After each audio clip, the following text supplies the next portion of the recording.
Бямцэгч асууя.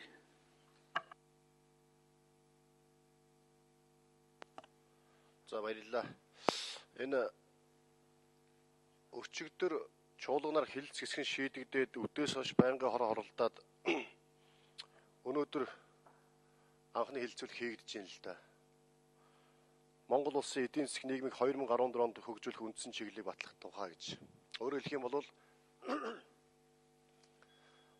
эх жилийнхаа бидний төлөвлөгөө ярьж байгаа. Төлөвлөгөөгөөс хэр сайн бодиттой үнэн зөв төлөвлөж чадна тэр хэмжээгээр хэрэгжилт үр дүн гарнаа. Ийм байдлаар өчигдөр дөнгөж хилцсэн шийдчихэд байнгын хороо оролдоод өнөөдөр хилцээд батлах байгаа бол үнэхээр одоо бас харамсалтай байна тий. Яг бидний бодлого уйлдахгүй байна. Бидний бодлого урт хугацаанд, дунд хугацаанд, богино хугацаанд нийцэхгүй байна. Монгол улс хөгжихгүй байна, удаан байна гэд бид яриад л байгаа шүү дээ. Улсын их хурл маань өөрсдөө асуудлаа ийм байдлаар шийдээд байхад цаашаа яаж явах юм бэ их хурлын дарга. Энийг бол жоох нухацтай хэлэлцэе гэж бол хэлэлц хэсгийг ярьж явах үед санал гаргаж тодорхой асуудлууд тавьж байсан. Тэгээ ийм байдлаар агуулна асуудал хандмаар байх. Монгол улсын хууль тогтоомжийг боловсронгуй болгох үндсэн чиглэлээр бид нар 2016 он хүртэл энийг ярьж байгаа. Тэгээ 14 оныхоо төлөвлөгөө үед ярьж байна. Төсвийн хүрээний мэдээллийг ярьж байна. Ядаж энэ дунд хугацааны, богино хугацааны бичиг баримтууд хоорондоо уялдмаар байна. Урт хугацааныхаа бодлогын бичиг баримтыг эргэж хармаар байна. Ийм байдлаар бол асуудлаа шийдэж явмаар байна л дээ. 14 он бол Монгол улсаас нэг улс төржихгүй, улсаа хөгжүүлэх, улс орны хөгжлийн төлөө анхаарах их л одоо тийм хариуцлагатай он гэж бодож байгаа. Бид нар сонгуул гэж 12 онд, 13 онд ингээд улс төржил доороо хийргээл таарч байна. А гэтэл 14 оног бас нэг жоохон бүтээлч үр дүнтэй өнгөрөөчмөр байдаг. Гэтэл 14 онд хийх ажлаа төлөвлөгөө ярьж байгаа асуудал маань ийм байдалтай байж болмооргүй байна. Одоо энийг яах ёстой юм бэ? Их хурлын даргаас би одоо энийг бас асууя. За эдийн засгийн хөгжлийн яамнаас эдийн засгийн байнгын хороонд асуужсэн.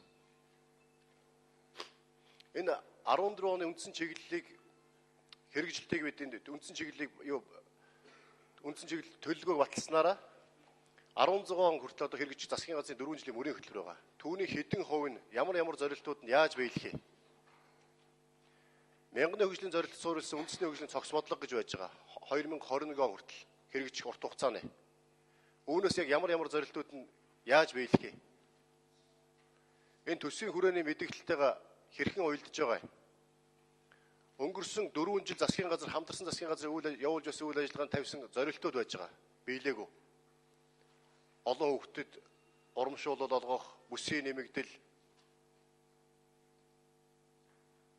21 аймгийн хатуу уучлаа замаар холбох,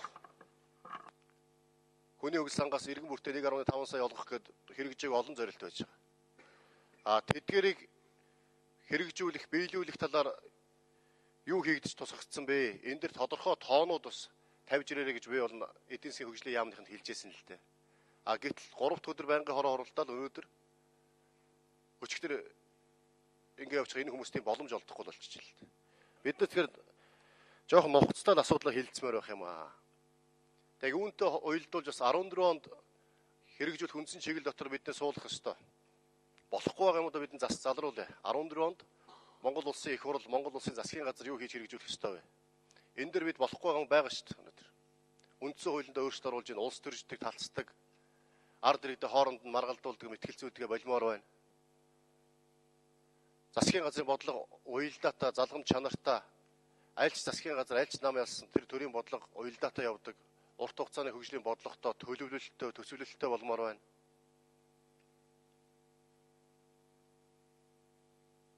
Монгол улсыг урт хугацаанд хөгжүүлэх хөгжлийн загварыг бид бас бий болгож явмаар байна. Эдийн засгийн хөгжлийн загварыг.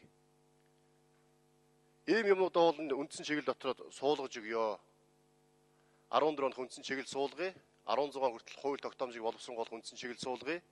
Ингээд бол явъя гэж санал гаргаад явж байгаа л да. Өчигдөр харамсалтай одоо томилолтой байнгын хороонд оролцож сууж чадсангүй.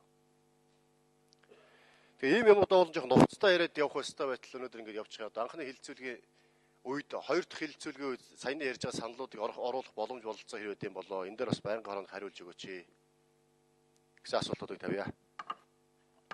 Эхлээд Батбаяр сайд дараа нь Гарамгаотор гүшээ. За, Бямцэгч гүшүүний асуулт хариулъя. Засгийн газар Монгол Улсын холбогдох хууль тогтоомж заасны дагуу 2014 оны үндсэн чиглэлийн төслийг боловсруулж хууль заасан хугацаанд нэг хурд өргөн барьсан. Бид нар энэ үндсэн чиглэлийг боловсруулахдаа Монгол Улсын эдийн засгийн хөгжлийн суур үзүүлэлтүүдээр тооцоо судалгаа хийсэн. Засгийн газрын мөрийн хөтөлбөрийг хэрэгжүүлэх бодлогын хүрээг өргөн утгаар авч үзсэн. Ингээд үндсэндээ Монгол Улсын засгийн газрын мөрийн хөтөлбөр 4 жилийн хугацаатай мөрийн хөтөлбөр хэрэгжүүлэхийн тулд эдийн засгийн бодлогын хувьд, нийгмийн бодлогын хувьд, хууль эрх зүйн бодлогын хувьд, батлан хамгаалалт аюулгүй байдал, гадаад бодлогын хувьд ямар асуудал шийдвэрлэх ёстой юм бэ гэдэг үндсэн зүйлүүдгээ холбогдох яамтай саналыг авч засгийн газрын хуралдаанаар удаа хэлцүүлэн шүүн нэгтгээд оруулж ирсэн. Урд жилүүдээс оруулж ирсэн зүйлээс нэг зүйлийн ялгаатай байж байгаа. Урд жилүүд голдуу объектын жагсаалт давмгаалсан байдаг гэсэн бол энэ жил бол бодлогын шин чанартай асуудлууд оруулж иж объектын асуудлыг бол тусна авч үзэхээр тогтсон байгаа. Энэ юутай холбоотой гэхээр өнгөрсөн жил засгийн газрын мөрийн хөтөлбөрийг улсын хурлд баталж өгтөө хөрөнгө оруулалтын төлөвлөлтийг 1 жилээр биш 4 жилээр хийх тогтолцооноор заалтыг оруулж өгсөн байж байгаа. Хоёрдугаар үүнтэйгээ уялдуул 2013 оны улсын төсвийг батлахдаа хөрөнгө оруулалтын жагсаалтыг тусгайлан хөтөлбөр болгон хурд оруулж ирэхийг үүрэг болгосон байж байгаа. Тэр утгаараа засгийн газар ажиллаж Монгол Улсын 21 аймаг 330 сум Улаанбаатархоос 9,445 хороогоороо иргэдийн оролцоотой хилцүүлэг явуулсны үр дүнд энэ батал бэлтгэгдсэн байгаа бөгөөд энэ 2014-өөс 16 онд цааш хугацаанд орон нутгад шаардлагатай байгаа хөрөнгө оруулалтын арга хэмжээний жагсаалтыг эх 7 оногт улсын хурлд өргөн барьж хэлцүүлэх байгаа учраас энэ асуудал бол үндсэн чиглэлд бол тэр тодорхой залтар бол тусгаагүй байгаа. Энэ бол нэг онцлог шин чанартай гэж. Нөгөө талдаа гэх юм бид нар урт хугацааныхаа бодлоготой бүгдээр ноёдоос мянган хөгжлийн зорилт байж байгаа. 2021 он хүртэлх цогц бодлогын асуудал байж байгаа. За тэгээ холбогдох манай салбараар гарсан хөтөлбөрүүдийн хүрээнд асуудал боловсруулсан байж байгаа. Тэр тухайга энэ үндсэн чиглэлийнхаа заалт бүрийн нэг бүрийнх нь өмнө бас ямар урт хугацааны дунд хугацааны хөтөлбөртийн ямар заалтуудтай яаж уялдуулсан юм гэдгийг бол тэмдэглэж өгсөн байгаа гэдгийг хэлэх хүсэж байна гэж. За тэгээд их хурл дээр анхны хэлцэх шийдвэр өнөөдөр ингээд өчигдөр эдийн засгийн байнгын хоргоо анхны хэлцүүлэг явагдсан. Тэгээд энэ дээр гишүүдээс санал гараагүй. Тэгээд өнөөдрийн байдлаа ингэж орж иж байгаа гэж хэлэх хүсэж байна. Нөгөө талдаа гэж үзэх юм бол үндсэндээ бид нар энэ бодлогод юу туссан бэхээр үндсэндээ хотынхаа асуудлыг шийдэх, хөдөөнийхөө асуудлыг шийдэх, Монгол улсынхаа эдийн засгийн суурийг бэхжүүлэхийн тулд хоёр хөрштэйгээ болон гурав дахь хөршүүтэйгээ хэрхэн яаж эдийн засгийн харилцаагаа хөгжүүлэх, бэхжүүлэх, улам эрчимтэй болгох нүүрсний орон учраас бид нар эрчим хүчнийхээ их усрыг өөрөө хангадаг болох. Бид нар нефт импортч орноос экспортын чиглэл шийдэх буюу дотоодынхаа нефт бүтээгдэхүүнийг өөртөө хангадаг болох зэрэг асуудлуудыг бол бас үе шаттайгаар хэрэгжүүлэхээр туссан байж байгаа. Тэгээд газар зүйн байшлагын давуу талыг ашиглаад бас хөрш хоёр оронтойгоо тарин зүй тээврийг хөгжүүлэлтэд төлхөө анхаарыг. Тэр хүрээндээ хоёр улс орондын худалдааны харилцаа сайжирч байгаа улам өс нэмэгтэй холбогдуулаад энэ бараа эргэлт нэмэгдэхэд тээвэрлэлээс хамгийн чухал тэгвэл хоёр улсын Орос хят хоёрын хоорондын гадаад худалдаа Монголоор явах нь эдийн засгийн хувьд аль талдаа үр ашигтай учраас Монголоор дамжуулсан тээврийн хэрэгсэл болох төмөр зам, авто зам, хийн хоолой, нефтийн хоолой, эрчим хүчний шугамыг барьж байгуулах зэрэг асуудыг хөндөд тавьсан байж байгаа. Нөгөө талдаа гэх юм бол бас эдийн засгтай бэхжүүлэхэд бол Монгол төгрөгийн худалдаа авах чадварыг нэмэгдүүлэлттэй холбогдуулаад гадаад худалдаанд хоёр хөршүүтэйгээ бас үндэсний валютаараа харилцдаг тэр эрх зүйн орчинг бий болгох төлөвлөлийн асуудыг тусгацсан байж байгаа. Улаанбаатар хоттой гэх юм бол Улаанбаатар хотынхаа асуудыг шийдвэрлэх хүрээнд гудамж төслийг явуулах асуудал тусгацсан байж байгаа. Хөдөө орон нутгад амьдрах таатай орчин бүрдүүлэхийн өрөөндөө сум хөтөлбөрийг хэрэгжүүлэх асуудал тусгацсан байж байгаа. Ийм маягаар бодлогын чанартай асуудлууд бол туссан байгаа гэдгийг хэлэх хүсэж байна. Ингээд за баярлалаа. Гарамбаатар гишүүн өчигдөр байнгын хорон дээр юу болсон тухай.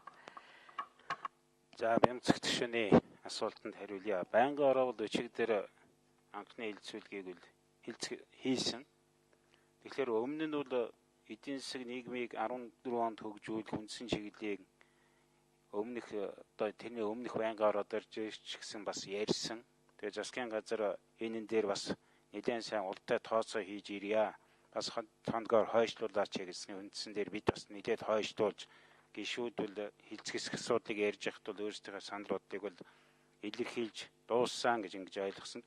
Тэгээ өчигдрүүл байнгын орог хуралдуулж ажлын хэсгийг бас хуралдуулж нэмэлт одоо санал ажлын хэсгээс гарах дүгнэлт янз бүрийн асуудал дээр бид ажлын хэсгийг ажилуулсан. Ажлын хэсгээс үл нэмж асуудал оруулж ирээгүй. Тэгэхээр байнгын орооны өчигдрийн хуралдаан дээр Нямдарж гишүүн, Дэмбэрэл гишүүн нар бол бас Бямцагц гишүүний гаргаж байгаа энэ саналтай ижил төстэй саналуудыг гаргасан. Байнгын ороо бол бас гишүүдээс гаргаж байгаа шүүмжлэлтэй саналуудыг бол хойшлох ажилд бас хүлээж авна гэсэн юм байр суурийг илэрхийлсэн байгаа. Тэгээд ер нь бол засгийн газар бол өөрсдийнхөө яамдуудаар мэрэгжлийн байгууллагуудаар энэ үндсэн чиглэлийг 14 онд хөгжүүлэх чиглэлээ боловсруулж оруулж ирсэн. Засгийн газар бол олон удаа хуралдсан гэж байгаа. Тийм учраас бол бидний одоо байгуулсан засгийн газар асуудлаа шийдээд өөр одоо нэмж оруулах асуудал бол энэ удаад байхгүй на гэж оруулсныг бол одоо бид дэмжиж явахаас өөр арга байхгүй гэж ингэж үзэж байгаа. Цаашдаа бол яг их хурал дээр бас энэ засгийн газрын үндсэн чиглэлийг өөрчилж оруулж ирээ гэдгийг засгийн газар бас саналаа хэлсэн учраас энэ удаа урд өмнөх дэг жайгийн дагуу яваад ирсэн гэсэн үг ээ.